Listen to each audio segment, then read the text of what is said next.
नमस्कार दोस्तों, आप सभी का स्वागत है। आज जैसे कि आप देख पा रहे हो अपने कंप्यूटर का एक मॉक टेस्ट डिस्कस करने वाले हैं, एमसीक्यू है। और यहाँ पर जैसे कि आप देख पा रहे हो 20 क्वेश्चन इसमें होंगे और जनरली जो है वो इसके लिए समय 10 मिनट होता है। 10 मिनट के अंदर जो है वो आपने सॉल्व करना है और उम्मीद है कि आप काफ़ी जल्दी कर दोगे, 10 मिनट से भी पहले इसे सॉल्व कर दोगे। तो इसकी पीडीएफ जो है वो आप अपने टेलीग्राम चैनल पे सक्सेना सर क्लासेस SGNR के नाम से जो अपना टेलीग्राम चैनल है वहाँ पर आप इसकी पीडीएफ को डाउनलोड कर सकते हो और उसे सॉल्व कर लें। और उसके बाद जो है वह आप यहाँ पे वीडियो देख सकते हो कि कैसे उन क्वेश्चंस के जो है वो क्या क्या आंसर हैं, किस तरह से जो है वो उन्हें सॉल्व करना है। तो आप पहले खुद प्रैक्टिस कर लें और उसके बाद जो है वो अपने यहाँ पे डिस्कस कर लेंगे। ये जो क्वेश्चन है एमसीक्यू है, ये पिछले कुछ एग्जाम्स के अंदर जो है वो पूछे गए क्वेश्चन हैं, उनको अपने डिस्कस जो है वो करने वाले हैं। तो उम्मीद करते हैं कि आपको ये क्वेश्चंस जो है वो पसंद आएंगे और आपको इनके आंसर भी ऑलरेडी पहले से पता होंगे, उम्मीद करते हैं। तो चलिए अब जो है वो अपने क्वेश्चंस की तरफ बढ़ते हैं। देखते हैं अपने पास सबसे पहला जो क्वेश्चन है वो कौन सा है। फर्स्ट क्वेश्चन जो है वो अपने पास कि डॉक्यूमेंट का जो प्रिंट प्रीव्यू देखने के लिए अपने पास कौन सी शॉर्टकट की होती है, किस शॉर्टकट की का यूज किया जाता है। तो डॉक्यूमेंट का प्रिंट प्रीव्यू देखने के लिए अब यहाँ पर प्रिंट प्रीव्यू क्या होता है ये पहले अपने को पता होना चाहिए। तो प्रिंट प्रीव्यू होता है कि पेज के ऊपर किस तरह से वो डॉक्यूमेंट प्रिंट होकर आएगा, पेज के ऊपर किस तरह से अपने को प्रिंट होगा। तो अपने प्रिंट करने से पहले देखना चाहते हैं कि किस पोजीशन पे पेज पे किस तरह से उसका जो है वो प्रिंट रहेगा, तो उसके लिए प्रिंट प्रीव्यू का यूज किया जाता है। तो इसके लिए शॉर्टकट कीज होती हैं, तो काफी सारी शॉर्टकट कीज जो है वो आपको करवा चुके हैं। ऑप्शन देखते हैं अपने पास ऑप्शन है कंट्रोल F12 है, कंट्रोल F2 है, कंट्रोल P है, कंट्रोल F5 है और F2 है। तो यहाँ पर अगर आप देखें कंट्रोल P से जो है वो कंट्रोल P का यूज करते हैं प्रिंट के लिए। तो यहाँ पर अपने पास जो प्रिंट प्रीव्यू के लिए है अपना जो आंसर होगा वो अपना आंसर है जी कंट्रोल प्लस F2 जो है वो अपना आंसर है शॉर्टकट की प्रिंट प्रीव्यू की। अब जो है वो अपने आगे बढ़ते हैं नेक्स्ट क्वेश्चन की तरफ। अगला क्वेश्चन है कि निम्नलिखित में से कौन सा एक क्लाउड कंप्यूटिंग एनवायरनमेंट है। क्लाउड कंप्यूटिंग क्या होती है। क्लाउड कंप्यूटिंग यानी कि इंटरनेट पे या नेटवर्क के थ्रू किसी रिमोट लोकेशन पे जो भी काम किए जाते हैं कंप्यूटिंग के, उसे कहा जाता है क्लाउड कंप्यूटिंग के अंदर। फॉर एग्जांपल आपके पास जो गूगल का फोटोज एक सॉफ्टवेयर है, उसके जरिए आप अपनी फोटोज को जो है वो सर्वर पे ऑनलाइन क्लाउड पे जो है वो स्टोर कर देते हो, ठीक है जी। तो वो एक तरह से एग्जांपल है किसका, क्लाउड कंप्यूटिंग का। आजकल जो है वो ज़्यादातर हर एक काम के अंदर जो है वो क्लाउड कंप्यूटिंग ही यूज़ की जाती है। यहाँ पर क्लाउड कंप्यूटिंग के काफ़ी सारे बेनिफिट्स भी हैं और यहाँ पर आपको जैसे कि बिना सॉफ्टवेयर को डाउनलोड किए इंस्टॉल किए जो है वो आप ऑनलाइन ही इन सॉफ्टवेयर्स को यूज़ कर सकते हो। इंफ्रास्ट्रक्चर आपको जो है वो मिल सकता है। आप इंफ्रास्ट्रक्चर यानी कि हाई एंड पीसीज को, सर्वर को जो है वो आप रेंट पे ले सकते हो। इस तरह से जो है वो काफ़ी सारे ऑप्शंस यहाँ पे अवेलेबल रहते हैं आपके पास क्लाउड कंप्यूटिंग में। तो क्लाउड कंप्यूटिंग का मतलब कुछ बादल से ऐसे कुछ रिलेटेड नहीं होता कि क्लाउड का है या बादलों में डेटा स्टोर होता है, ऐसा भी कुछ नहीं होता। यहाँ पे मतलब रिमोट लोकेशन पे किसी दूसरी जगह पे जो है वो डेटा स्टोर होता है और अपने ये सारे काम कर पाते हैं नेटवर्क के थ्रू या अपने कह सकते हैं कि इंटरनेट के थ्रू। तो आगे अपने क्वेश्चन पढ़ते हैं कि कौन सा एक क्लाउड एनवायरनमेंट है जो दो प्लेटफॉर्म के मध्य अट्रैक्शन के साथ यानी कि पब्लिक क्लाउड सर्विस और प्राइवेट क्लाउड के मिश्रण का जो है वो प्रयोग करता है। तो यहाँ पर कॉम्बिनेशन की बात हो रही है, पब्लिक और प्राइवेट क्लाउड की। तो अब उसका आंसर जो है वो क्या होगा, आपको काफी बार बताया गया है पहले ही कि यहाँ पर आंसर जो अपना है वो क्या होगा, हाइब्रिड। क्योंकि मिश्रण से जो है वो कोई भी चीज बनती है तो उसे क्या कहा जाता है, हाइब्रिड। जब दो या उससे ज्यादा के मिश्रण से आगे कोई भी चीज बनती है तो उसे हाइब्रिड कहते हैं। तो यहाँ पर कौन सा क्लाउड है वो जो पब्लिक और प्राइवेट क्लाउड के मिश्रण से मिलकर बना है, तो वो है हाइब्रिड क्लाउड। यहाँ पर sharing cloud, combined cloud, advance cloud, dynamic cloud ऐसा कुछ भी जो है वो नहीं होता। अगर आपने पढ़ा हुआ है तो आप इसका आंसर जो है वो बहुत बढ़िया तरीके से दे सकते थे। आगे बात करते हैं। नेक्स्ट है अपने पास कि वंस और जीरो के संयोजन का प्रयोग, यानी कि जीरो और वन की जो स्ट्रिंग कह लो या इनका कॉम्बिनेशन कह लो, निम्नलिखित में से किस कंप्यूटर लैंग्वेज की विशेषता है, यानी कि किस कंप्यूटर लैंग्वेज में जीरो और वन का ही यूज किया जाता है। तो उम्मीद है कि आप इसका आंसर बहुत आसानी से कर पाओगे। तो वो है अपना मशीनी लैंग्वेज। मशीनी लैंग्वेज के अंदर जो है वो सिर्फ जीरो और वन का ही यूज किया जाता है। कंप्यूटर एक मशीन है, मशीनी लैंग्वेज समझता है, काफ़ी बार अपनों ने बात की है। और मशीनी लैंग्वेज जीरो वन, और जीरो का मतलब होता है सिग्नल ऑफ है, इलेक्ट्रिसिटी ऑफ है, और वन का मतलब होता है सिग्नल ऑन है, इलेक्ट्रिसिटी पास हो रही है। और मशीनी लैंग्वेज इसी पे काम करती है, और अपने इसे बाइनरी नंबर सिस्टम भी जो है वो कहते हैं, जिसमें दो ही डिजिट होते हैं, जीरो और वन। अब जो है वो अपने अगले क्वेश्चन की तरफ बढ़ते हैं। नेक्स्ट है कि निम्न में से कौन 4 बिट के एक समूह के लिए यूज होने वाला दूसरा नाम है। 4 बिट को जो है वो क्या कहा जाता है, 4 बिट्स को। तो 4 बिट को जो है वो यहाँ पे कहा जाता है, अपने पास है निबल, निबल कहते हैं उसे। और अगर ये 4 की जगह पे यहाँ पे 8 बिट अपने से पूछ लेता कि 8 बिट्स के कॉम्बिनेशन को क्या कहा जाता है, तो उसे बाइट कहा जाता है। ठीक है जी, बाइट। तो बिट जो है वो सबसे छोटी यूनिट होती है, बिट जो है वो सबसे छोटी यूनिट होती है, काफी बार आपको बताया है। एक बिट के अंदर या तो अपने जीरो स्टोर कर सकते हैं, और या जो है वो अपने वन को स्टोर कर सकते हैं। ये आपको बताया था अभी अपने ने, मशीनी language, binary number system, zero और वन। तो सिंगल बिट सबसे छोटी यूनिट होती है, और यहाँ पर जो अपने यूज में लेते हैं वो जीरो और वन। तो जीरो को या वन को स्टोर करने के लिए जो सबसे छोटी है वो कौन सी है, बिट है। बिट के बाद निबल आता है, यानी कि 4 बिट से मिलकर जो है वो बनता है निबल, और 8 बिट से मिलकर बनता है बाइट। ठीक है जी। अब जो है वो अपने अगले क्वेश्चन की तरफ बढ़ते हैं।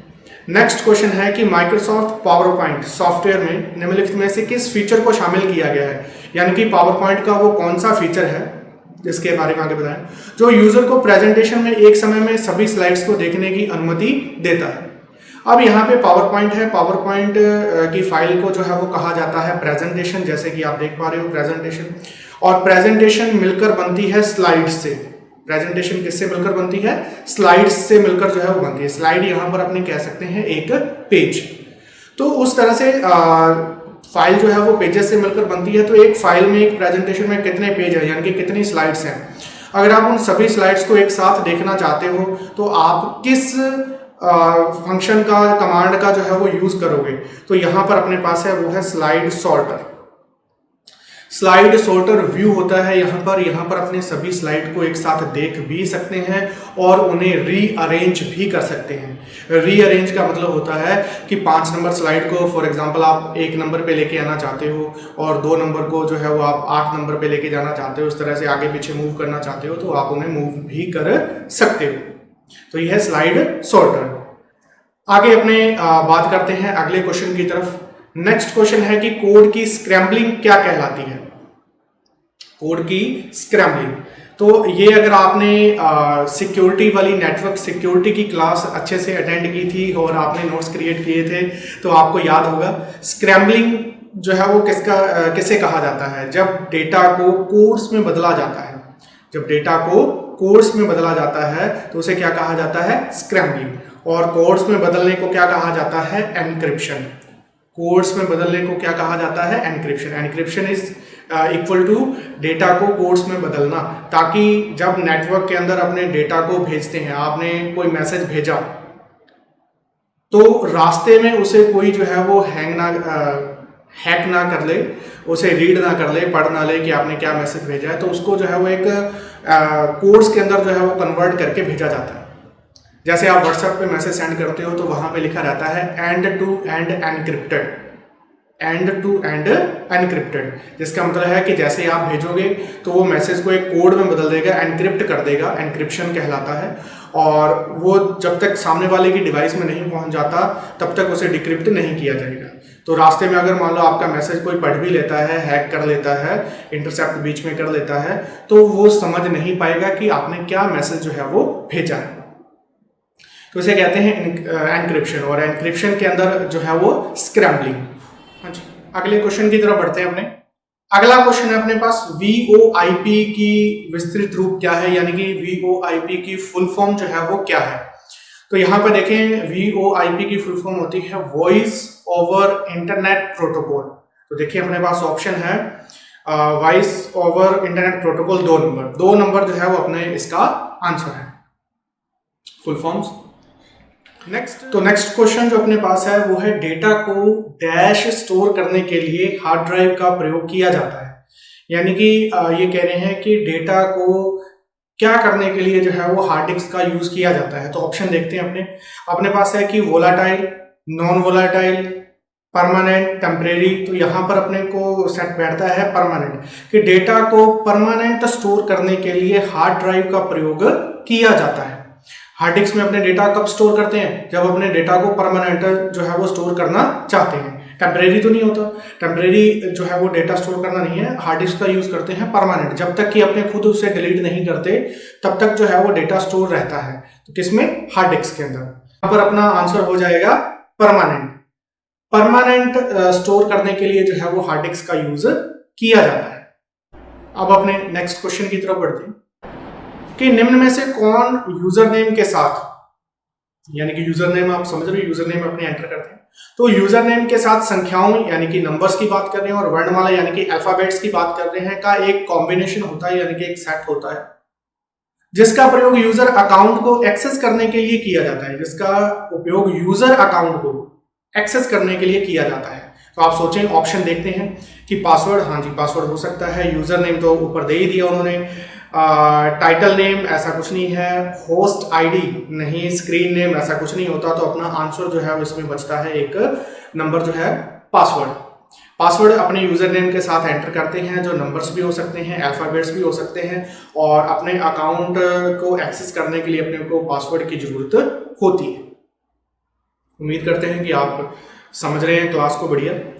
अगला क्वेश्चन जो है अपने पास वो है निम्नलिखित में से कौन सा कैरेक्टर सेट है, यानी कि एनकोडिंग स्कीम की बात कर रहे हैं अपने यहाँ पे। कौन सी एनकोडिंग स्कीम है जो जापानी और चाइनीज फॉन्ट को सपोर्ट करता है? यानी कि ऐसी कौन सी एनकोडिंग स्कीम है जिसके अंदर चाइनीज है या जापानी है या और भी कोई ऐसी लैंग्वेजेस हैं जिनको वो सपोर्ट करता है, मतलब उसमें जो है वो कन्वर्ट की जा सकती हैं, उसके थ्रू जो है उनको एक दूसरे में कन्वर्ट किया जा सकता है। तो यहाँ पर अपना जो आंसर है वो है यूनिकोड। यूनिकोड जो है वो इन सभी लैंग्वेजेस को जो है वो सपोर्ट करता है।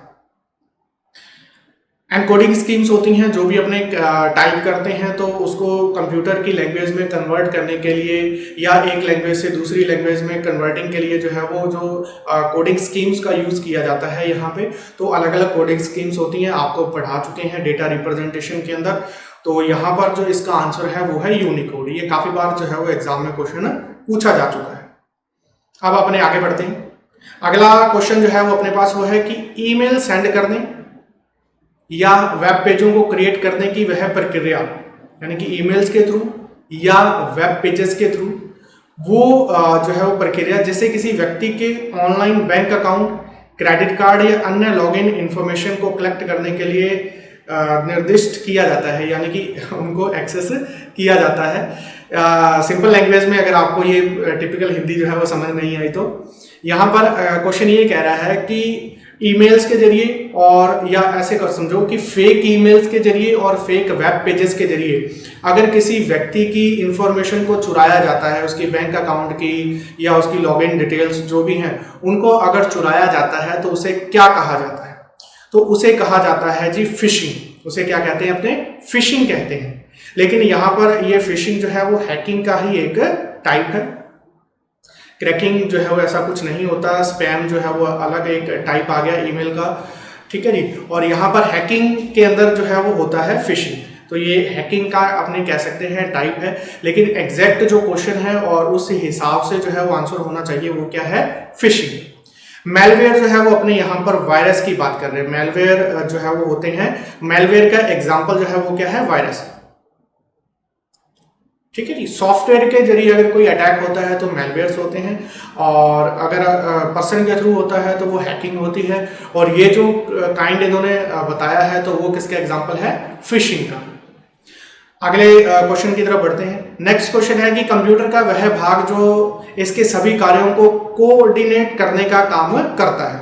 कोऑर्डिनेट करने का काम जो है वो करता है, कोऑर्डिनेट करने का काम कौन सा कंप्यूटर का भाग करता है?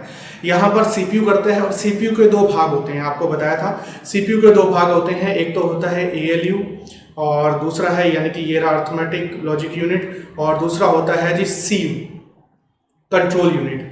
तो इन दोनों में से जो है वो रोम प्रोग्राम ऐसा कुछ नहीं है, सिस्टम बोर्ड नहीं है, और इनमें से कोई नहीं हो सकता क्योंकि आंसर इन दोनों में से अपने पास। तो कोऑर्डिनेट करने का काम कौन करता है? कंट्रोल यूनिट करता है, और जितने भी एग्जीक्यूशन के काम है वो कौन करता है? एएलयू करता है। एग्जीक्यूशन के काम जो है वो एएलयू द्वारा किए जाते हैं, और कंट्रोल और कोऑर्डिनेट करने का काम जो है वो सीयू द्वारा किया जाता है। बढ़िया क्वेश्चन था। अगले क्वेश्चन की तरफ बढ़ते हैं। नेक्स्ट क्वेश्चन है जी कि ये कह रहा है कि कंप्यूटर और कीबोर्ड के बीच में जो कम्युनिकेशन होता है तो वो उसे क्या कहा जाता है? उस ट्रांसमिशन को जो है वो क्या कहा जाता है? अब क्या पूछना चाह रहा है कि क्या कहा जाता है, ये अपने ऑप्शन देख के जो है वो पता करेंगे। ऑप्शन देखते हैं। ऑटोमेटिक कहा जाता है, हाफ डुप्लेक्स कहा जाता है, फुल डुप्लेक्स कहा जाता है, सिंप्लेक्स। तो यानी कि इन तीनों में से अगर आपने याद है तो ये तीनों पढ़े हुए हैं। ये कम्युनिकेशन की बात कर रहा है, यहाँ पे इन तीनों में से पूछना जा रहा है कि जो कंप्यूटर और कीबोर्ड के बीच में कम्युनिकेशन होता है वो कौन सा होता है? वो हाफ डुप्लेक्स होता है, वो फुल डुप्लेक्स होता है, या सिंप्लेक्स होता है? तीन तरह के ये जो है वो कम्युनिकेशन, तीन तरह से जो है वो डेटा ट्रांसमिशन होता है दो डिवाइसेस के बीच में। तो कौन कौन सा? तो यहाँ पर ये कह रहे हैं कि कंप्यूटर और कीबोर्ड के बीच में क्या होता है। तो देखिए, कीबोर्ड हमेशा डेटा जो है वो भेजता है किसको? कंप्यूटर को। और कंप्यूटर जो है वो हमेशा डेटा क्या करता है? रिसीव करता है। समझ आ रहा है? यहाँ पर देखें, अपने पास एक सेंडर है और वो हमेशा डेटा सेंड करता है, और यहाँ पर दूसरी तरफ अपने पास रिसीवर है जो हमेशा डेटा रिसीव करने का काम करता है। आप देखें कि कंप्यूटर कोई भी इंस्ट्रक्शन जो है वो कीबोर्ड को नहीं देता, सारे कीबोर्ड से ही इंस्ट्रक्शन जो है वो कंप्यूटर के पास आती हैं। तो ये कौन से टाइप का जो है वो यहाँ पर अपने पास ट्रांसमिशन है? तो वो है जी सिंप्लेक्स। सिंप्लेक्स, यहाँ पर टीवी रिमोट का एग्जांपल भी जो है वो आप ले सकते हो। टीवी रिमोट से हमेशा जो है वो इंस्ट्रक्शन दी जाती है टीवी को, टीवी से जो है वो रिमोट को कभी भी इंस्ट्रक्शन नहीं दी जाती। यानी कि यहाँ पर एक सेंडर है और रिसीवर है। सेंडर हमेशा सेंड करने का काम कर रहा है और रिसीवर हमेशा रिसीव करने का काम करता है। यहाँ पर हाफ डुप्लेक्स और फुल डुप्लेक्स की भी बात कर लेते हैं। हाफ डुप्लेक्स के अंदर सेंडर डेटा सेंड भी कर सकता है और रिसीव भी कर सकता है, लेकिन एक समय में एक ही काम होता है। और फुल डुप्लेक्स में क्या होता है? एक समय में दोनों काम हो सकते हैं, एक साथ डेटा सेंड भी किया जा सकता है और रिसीव भी किया जा सकता है। अगले क्वेश्चन की तरफ जो है वो अपने बढ़ते हैं। नेक्स्ट क्वेश्चन है कि डेटा एनक्रिप्शन की प्रक्रिया को ओएसआई मॉडल के निम्नलिखित में से किस लेवल पे, यानी कि लेवल के अंतर्गत जो है वो किया जाता है, निष्पादित किया जाता है, यानी कि अप्लाई किया जाता है, परफॉर्म किया जाता है। आपको ओएसआई मॉडल पढ़ाया है। ओएसआई मॉडल के आपको बताया कि 7 लेयर्स होती हैं। उम्मीद करते हैं कि आपको 7 लेयर याद होंगी। नीचे से ऊपर की तरफ जो है वो लेयर्स होती हैं, फर्स्ट, सेकंड, थर्ड, फोर्थ, इस तरह से। जैसे आप पजल बनाते हो रीजनिंग के अंदर, फ्लोर वाली पजल नीचे से, उस तरह से यहाँ पे ओएसआई मॉडल की लेयर है। 7 लेयर ओएसआई मॉडल है। और यहाँ पर जो है वो आपको ये कह रहे हैं कि एनक्रिप्शन जो है वो कौन सी लेयर पे परफॉर्म होती है। एनक्रिप्शन के बारे में पहले भी क्वेश्चन था, एनक्रिप्शन के बारे में आपको बता चुके हैं कि एनक्रिप्शन क्या होता है, डेटा को कोड्स में बदलना। तो वो कह रहे हैं कि डेटा को कोड्स में बदला जाता है, तो ये काम ओएसआई मॉडल की कौन सी लेयर पे होता है? तो ये काम होता है ओएसआई मॉडल की 6th लेयर पे, 6ठी लेयर पे। और 6th लेयर जो है वो कौन सी होती है? तो देखिए, प्रेजेंटेशन लेयर जो है वो 6th लेयर होती है, प्रेजेंटेशन लेयर। और 7th होती है कौन सी? Application layer. तो एप्लीकेशन लेयर पे जो है वो यूजर होता है, और यूजर जब डेटा को मैसेज को भेजता है, डेटा को भेजता है, तो उसे एनक्रिप्ट कर दिया जाता है। नेक्स्ट लेयर पे कौन सी है? 6th नंबर पे, प्रेजेंटेशन लेयर पे। अब अपने आगे बढ़ते हैं अगले क्वेश्चन की तरफ। उम्मीद करते हैं कि आपको सारे क्वेश्चन समझ आ रहे हैं, आप क्लास को जो है वो एंजॉय कर रहे हैं। नेक्स्ट क्वेश्चन है कि डैश कंप्यूटर सिस्टम को इस प्रकार नियंत्रित करता है जिससे वह सुचारू रूप से कार्य करता है। यानी कि पूछ रहा है कि क्या चीज जो है वो कंप्यूटर को कंट्रोल करती है और उसे प्रॉपर काम करने में जो है वो मदद करती है, और एक माध्यम प्रदान करता है। माध्यम का यहाँ पर मतलब है इंटरफेस, एक इंटरफेस प्रोवाइड करता है जिसके द्वारा यूजर कंप्यूटर के साथ इंटरेक्ट कर सकता है। आपको अगर लग रहा हो कि ये लैंग्वेज जो है वो काफ़ी टफ है, हिंदी लैंग्वेज जो है वो काफ़ी टफ लग रही है आपको। तो ये जिस तरह से एग्जाम में क्वेश्चन पूछे गए थे वैसे ही आपको बताएंगे, इसलिए थोड़ा टफ है। एग्जाम में इसी तरह से क्वेश्चन आते हैं। तो यहाँ पर ये कह रहा है कि ऑप्शन के हिसाब से देखें तो सॉफ्टवेयर के बारे में पूछना चाह रहा है कि वो कौन सा सॉफ्टवेयर है जो कंप्यूटर सिस्टम को कंट्रोल करने का काम करता है और एक इंटरफेस प्रोवाइड करवाता है किसके बीच में, यूजर के बीच में और हार्डवेयर के बीच में। अगर आपने सॉफ्टवेयर अच्छे से पढ़ा है तो आपको याद आ रहा होगा कि ये जो है वो ऑपरेटिंग सिस्टम की बात कर रहा है, ऑपरेटिंग सिस्टम। ऑप्शन में अपने पास जो है वो यहाँ पे सिस्टम सॉफ्टवेयर नहीं है, तो सिस्टम सॉफ्टवेयर भी इसका ऑप्शन जो है वो आंसर जो है वो हो सकता था। लेकिन यहाँ पे देखें एप्लीकेशन सॉफ्टवेयर दिया है, हार्डवेयर है, प्लेटफॉर्म, मदरबोर्ड है, ये सब नहीं है आंसर। तो अपने आंसर जो है वो क्या है, ऑपरेटिंग सिस्टम। ऑपरेटिंग सिस्टम एक इंटरफेस, एक ब्रिज प्रोवाइड करवाता है यूजर और हार्डवेयर के बीच में, ताकि यूजर जो है वो हार्डवेयर को एक्सेस कर सके। अगले क्वेश्चन की तरफ बढ़ते हैं। नेक्स्ट क्वेश्चन जो है वो अपने पास वो है जी कि डेल कमांड का प्रयोग किया जाता है, यानी कि डॉस में बात करें, डॉस के अंदर जो है डिस्क ऑपरेटिंग सिस्टम के डेल कमांड का। तो डेल से आप आइडिया तो आपको लग गया कि वो जो है वो डिलीट कर रहा है, किसी न किसी चीज को डिलीट करेगा। ऑप्शन देखते हैं कि वो फाइलों को डिलीट करेगा या वो डायरेक्टरी को डिलीट करने का काम करेगा, या लेबल्स को करेगा, या फाइल कंटेंट को डिलीट करेगा। तो यहाँ पर इसका आंसर है कि वो फाइल को डिलीट करता है।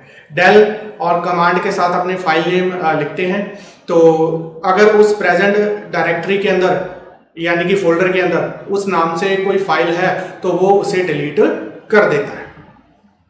अगले क्वेश्चन की तरफ बढ़ते हैं। नेक्स्ट क्वेश्चन है जी, डैश जो है डिस्क को ट्रैक्स और सेक्टर्स में विभाजित करने की प्रक्रिया है। किसे जो है वो यानी कि क्या कहा जाता है डिस्क को ट्रैक्स और सेक्टर्स में डिवाइड करने को? तो इसे कहा जाता है जी फॉर्मेटिंग। और ऑप्शन है अपने पास 3 नंबर, फॉर्मेटिंग। आपको काफी बार बताया है हमने, 3 तरह से जो है वो फॉर्मेटिंग होती है। 3 यानी कि फॉर्मेटिंग के 3 अलग अलग मतलब है कंप्यूटर के अंदर। तो यहाँ पर डिस्क को ट्रैक्स और सेक्टर्स में बांटने की प्रक्रिया को जो है वो कहा जाता है फॉर्मेटिंग। और ये फॉर्मेटिंग क्यों की जाती है? ये फॉर्मेटिंग की जाती है ट्रैक्स हार्ड डिस्क के अंदर डेटा को स्टोर करने के लिए, और उसे यानी कि इजीली स्टोर किया जा सके, इजीली रिट्राइव किया जा सके, इसलिए उसमें फॉर्मेटिंग की जाती है, यानी कि उसको ट्रैक्स और सेक्टर्स में बांटा जाता है। अगले क्वेश्चन की तरफ बढ़ते हैं। अगला क्वेश्चन है जी, किस प्रकार का सॉफ्टवेयर एक छोटी फाइल क्रिएट करता है? यानी कि कौन सा सॉफ्टवेयर है जो एक छोटी फाइल यानी कि छोटे साइज की फाइल को जो है वो क्रिएट करता है, जिसे इंटरनेट से अधिक तेजी से ट्रांसफर किया जा सकता है। यानी कि वो एक छोटी फाइल कौन सी है जैसे इंटरनेट पर यानी कि छोटी फाइल को इंटरनेट पर तेजी से ट्रांसफर किया जा सकता है, तो वो कौन सा सॉफ्टवेयर है जो छोटी फाइल क्रिएट करता है? तो ऑप्शन देखते हैं अपने पास क्या है, कंप्रेशन है, फ्रेगमेंटेशन है, एनकैप्सुलेशन, अनजिप्ड। अगर जिप्ड होता तो आंसर हो सकता था अपना, अनजिप्ड है तो अनजिप्ड फाइल को अनजिप करना यानी कि बड़ा करना। एब्स्ट्रैक्शन, तो यहाँ पर कंप्रेशन, कंप्रेस करना, यानी कि तो फाइल को कंप्रेस करने के लिए अपने पास काफी सारे सॉफ्टवेयर होते हैं। कंप्रेस करने के बाद उसका साइज जो है वो क्या हो जाता है, छोटा हो जाता है, और स्मॉल साइज को जो है वो अपने इंटरनेट पे इजीली जो है वो ट्रांसफर जो है वो कर सकते हैं। अगर बड़ा साइज होगा फाइल का तो उसको ट्रांसफर करने में समय लगेगा, और जितना साइज जो है वो छोटा होगा उतना इजीली जो है वो अपने ट्रांसफर कर सकते हैं। आप डेली जो है वो इंटरनेट यूज करते हो, आपको आइडिया तो होगा इसके बारे में। अगला क्वेश्चन है जी कि डैश एक डाटा है जिसे मीनिंगफुल डेटा भी कहा जाता है, या मीनिंगफुल डेटा कहा जाता है। कौन से डेटा को जो है वो मीनिंगफुल डेटा कहा जाता है? कंप्यूटर के अंदर जो भी चीजें हैं उन सभी को क्या कहा जाता है, डेटा कहा जाता है। तो यहाँ पर प्रोसेस को नहीं, सॉफ्टवेयर नहीं है, स्टोरेज नहीं है, इंफॉर्मेशन और डेटा। तो आंसर आपके सामने है, आपने पढ़ते ही आंसर कर दिया होगा, इंफॉर्मेशन। डेटा को जब प्रोसेस किया जाता है, प्रोसेस कौन करता है, सीपीयू। प्रोसेस करने का काम जो है, प्रोसेस करने का काम जो है वो कौन करता है, सीपीयू। तो सीपीयू जो है वो डेटा को प्रोसेस करता है, और डेटा को प्रोसेस करने के बाद कन्वर्ट कर देता है किसमें, इंफॉर्मेशन में, और उसे कहा जाता है मीनिंगफुल कंटेंट या मीनिंगफुल डेटा। लास्ट क्वेश्चन की तरफ जो है वो अपने बढ़ते हैं। लास्ट क्वेश्चन है सीपीयू और मेमोरी, यानी कि जो सीपीयू है अपना प्रोसेसर की बात कर रहे हैं, और जो मेमोरी है, निम्न में से किस डिवाइस में स्थित होते हैं, यानी कि किस डिवाइस पर ये दोनों चीजें होती हैं? तो पहला ऑप्शन है motherboard, expansion board, storage, output. तो आंसर है अपना मदरबोर्ड। मदरबोर्ड पे ही जो है ये दोनों डिवाइसेस होती हैं अटैच, तो इसका आंसर मदरबोर्ड है। सारी लगभग ऑलमोस्ट डिवाइसेस जो है वो कनेक्टेड रहती हैं किससे, मदरबोर्ड से। तो ये यहाँ पर मॉक टेस्ट जो है वो अपना कंप्लीट होता है। उम्मीद करते हैं कि आपको ये क्लास जो है वो पसंद आई होगी। तो दोस्तों, अगर आपको ये मॉक टेस्ट पसंद आया है तो आप इसे अपने दोस्तों के साथ शेयर कर सकते हो, और अगर आपने अभी तक YouTube चैनल को सब्सक्राइब नहीं किया है तो आप उसे सब्सक्राइब कर लें। और समय समय पे जो है वो आपको स्टडी से रिलेटेड वीडियोस जो है वो आपको यहाँ पे मिलती रहेंगी, क्लासेस जो है वो मिलती रहेंगी। और तब तक जो है वो आप अपने स्वास्थ्य का ध्यान रखें, स्वस्थ रहें, फिट रहें और अपने स्टडी पे जो है वो फोकस्ड रहें।